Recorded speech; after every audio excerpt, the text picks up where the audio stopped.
রাজধানীর পল্লবী থেকে আমাদের সঙ্গে যোগ দিচ্ছেন নির্বাচন ব্যবস্থা সংস্কার কমিশনের সদস্য জেসমিন টুলি।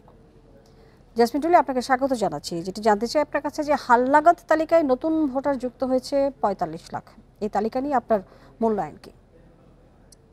আপনাকে অনেক ধন্যবাদ। প্রত্যেকটা নির্বাচনের আগে নির্বাচন কমিশন ভোটার তালিকাকে হালনাগাদ করে এবং হালনাগাদ করার পর তখন খসড়া একটা পাবলিকেশন হয়।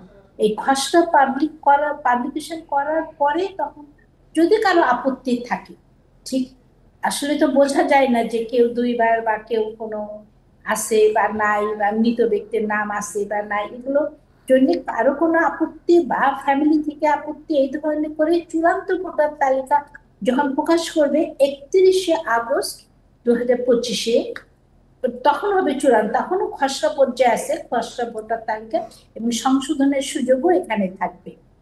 45 লক্ষ ভোটার নতুন হওয়ার আরেকটা কারণ যেহেতু এখানে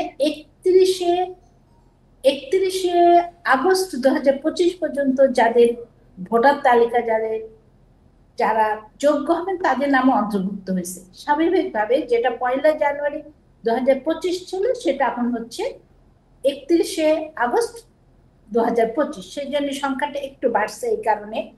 আর মহিলা এবং পুরুষের যে রেশিও দেখা যায় সেটাও আমার কাছে মনে হচ্ছে যে যথাযথ আছে। এই রেশিওটা জি, প্রায় 50 ভাগ নারী ভোটার। এই এই যে এবার 50 ভাগ নারী ভোটার, এই প্রসঙ্গে আপনার পর্যবেক্ষণ কি? আসলে 50 ভাগ নারী ভোটার সবই আছে, কিন্তু আমাদের সংস্কার কমিশনে নারীদের নির্বাচন সেই ব্যাপারে আসলে রাজনৈতিক দলগুলো কোন অবস্থাতে তারা ঐক্যমত হয়নি। তারা তাদের আসলে নারীদের নির্বাচনে নেতৃত্বে আসুক, এটা মনে হয় যেন আমাদের দেশে কোনো রাজনৈতিক দলই চাই। এইখানে প্রশ্ন যে আমাদের ভোটার 50% হলো নারী ভোটার, অথচ তারা কোনো ধরনের নীতি নির্ধারণী পর্যায়ে তারা কোনো সুযোগ পাচ্ছে না তাদের মেধা মনোনয়ন বা তাদের যোগ্যতা প্রমাণ করার জন্য। জি, আমরা ঐকমত্য কমিশন নারীর উপস্থিতি খুবই কম দেখেছি, সংখ্যা একেবারেই কম। আর যেটি জানতে চাই যে এটি কি কোনো ধরনের, আপনি যে প্রসঙ্গ তুলছিলেন, এটি কি কোনো ধরনের বৈষম্য আসলে তুলে ধরছে কিনা? অবশ্যই নারীর প্রতি তো, এটা তো নারী সব জায়গায় কাজ করছে, তাহলে কেন নারী নির্বাচনের ক্ষেত্রে সরাসরি তাদের জন্য প্রথমবারের মতন বলা হয়েছিল যে কয়েকবার তাদের জন্য সরাসরি কিছু আসন থাকবে, তারা সরাসরি নির্বাচন অংশগ্রহণ করবে। বর্তমানে যেভাবে নারীদের জন্য যে মনোনয়ন দেওয়া হয় বা সংরক্ষিত আসনে, আসলে এখানে নারীর কোনো উন্নয়ন হয় না। উন্নয়ন হয় ওই ফ্যামিলির অথবা ওই যারা দেয় তাদেরই। এখানে নারী না নেতৃত্ব করে ওঠে, না তাদের রাজনৈতিক জায়গায় তাদের কোনো অংশগ্রহণ থাকে। নারীর বিষয়টা, নারীর চিন্তা ভাবনা মনন সবকিছু কিন্তু আলাদা।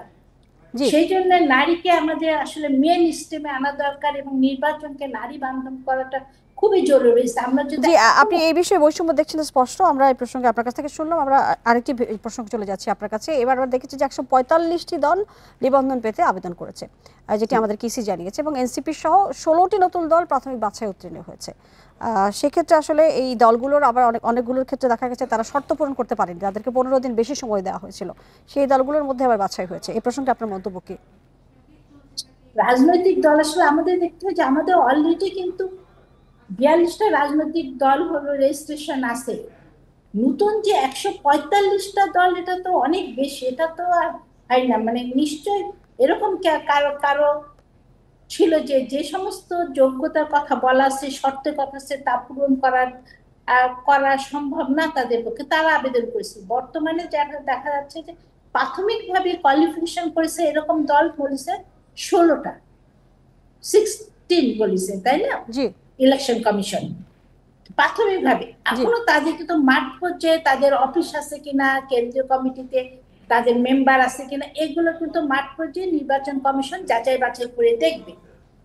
তারপরে ফাইনালি তারা কতটা রেজিস্ট্রেশন পাবে চূড়ান্তভাবে নির্বাচন কমিশন ঠিক করবে। জি, আমরা দেখেছি যে 145 দলের মধ্যে মাত্র 80টি ইসির শর্ত অনুযায়ী দলিলপত্র জমা দিয়েছে, যাদের বেশিরভাগই আগে আসলে 15 দিন সময় দেওয়ার পরে আসলে সেটি শর্ত পূরণ করতে পেরেছে। যারা দলিলপত্র জমা দেয়নি তাদের তো ব্যাপারটা কনসিডার আসারই কথা না, কিন্তু যারা দলিলপত্র জমা দিছে তাদের মধ্যে প্রাথমিক যাচাই বাছাই করার পর যেগুলো টিকবে, মানে যারা তাদের গঠনতন্ত্র ঠিক থাকবে, সংবিধানের সাথে সাংঘর্ষিক কিছু থাকবে না, যে যে শর্তগুলো আইন এবং বিধিমালায় আছে পূরণ করবে, সেই দলগুলোই রেজিস্ট্রেশন পাবে। এবং সবচেয়ে শেষে যেটা হবে যে মাঠ পর্যায়ে তাদের অফিসগুলো দেখবে 1/3 জেলা এবং উপজেলার অফিস, তাদের মেম্বার, এগুলো আসার পরে তখন চূড়ান্ত বোঝা যাবে যে কয়টা দল রেজিস্ট্রেশন পাবে। জেসমিন জুলি, আপনাকে অনেক ধন্যবাদ আমাদের সাথে যুক্ত হয়ে বিষয়ে কথা বলবার জন্য।